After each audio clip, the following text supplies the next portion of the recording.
Okay, just a very quick overview of the reservations system that we just developed. From the menuing on the left-hand side, you click on reservations. It's right under members. You'll see for my club that I don't have any facilities. So for each of the facilities that you want to establish a calendar for, you have to build the calendar. So you may have a baby pool, you may have a lap pool, you may have open swim, however you want to set things up, right? Or possibly a pavilion. So what we'll do is let's go to edit facilities since we need to create a new one. And we're going to just call this one baby pool. Capacity, it's small. We don't want any more than 8 total there. Set the schedule. Now you'll see the calendar. And the way the calendar works is pretty straightforward. So the pool doesn't open until 9. So I click, and you can see each hour is divided into 15-minute increments. So that gives you a certain degree of flexibility. So click on where you want the block to begin, and then just grab the corner and drag it down. So in this case, we're going to make it a 2-hour block from 9 to 11. We can do that for every day. We can do multiples in a day. Now let's say we want to have some time between reservations to clean up the pool and the public areas. We'll go from 11:30 to 1:30. Then leave another half hour, go from 2 to 4, leave another half hour, go from 4:30 to 6:30, and then the final slot of the day from 7 to 9. Probably not too many babies up at that hour, but anyway, you get the idea. You can just plop these down onto your calendar. And when you're done, just click Set Times and Create Facility.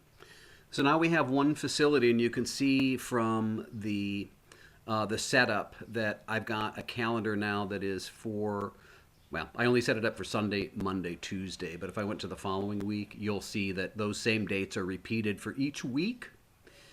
And that's all it takes, right? So the main things are you determine what hours you want these blocks to be. You determine how much time you want between blocks for sanitizing the facility. And you decide, of course, the maximum number of people that can be at any one of these. You'll see when we hover over that, 8 spots available, meaning we've got really nobody who has booked these yet. You can always update or edit facilities. So in this case, I was like, oh, I didn't get far enough with the baby pool. Let's set the schedule. We want to revise that or update it. So we'll just repeat the same settings for every day.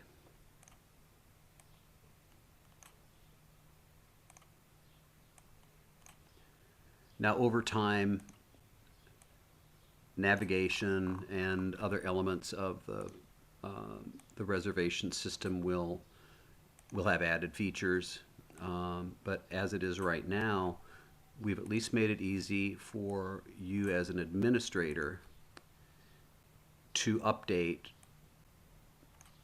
exactly what the pool hours are.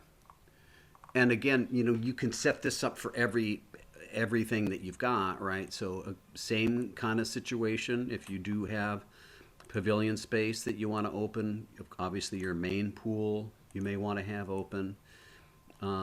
You may use this for tennis court booking as well, and you establish the limits. So for example, obviously the tennis court as an example, you perhaps limit that to just 4 people at a time. Unless you know something about tennis that I don't.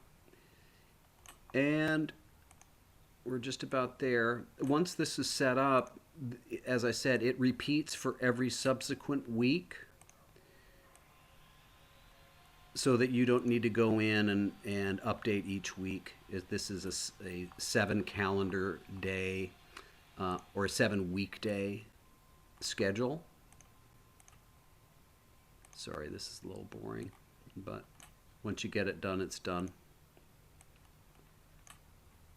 And this is pretty much how easy it is to do from the perspective of the administrator for setting it up. I'll do another short video in a minute that shows the member side of things, where they would go to actually make their reservations. It's important to keep in mind that really there isn't any enforcement capability today, and by that I mean you may decide that, look, every family can book one slot per day. But there isn't any capability that we have been able to build yet that would not allow them to book another one. Anyway, so there's the whole week. Click Set Times and confirm. And the baby pool is now set up for the whole week and all subsequent weeks. All right, that's it for the moment. Hope you found that useful and easy. Again, to add new facilities, it's pretty simple. And when there are more than one, you drop down here to view the different facilities. When you go to edit facilities, this is where you can add another one. So obviously I'll have my main pool that I want to add and maybe my pavilion. Okay, that's it for the moment. Thanks for watching.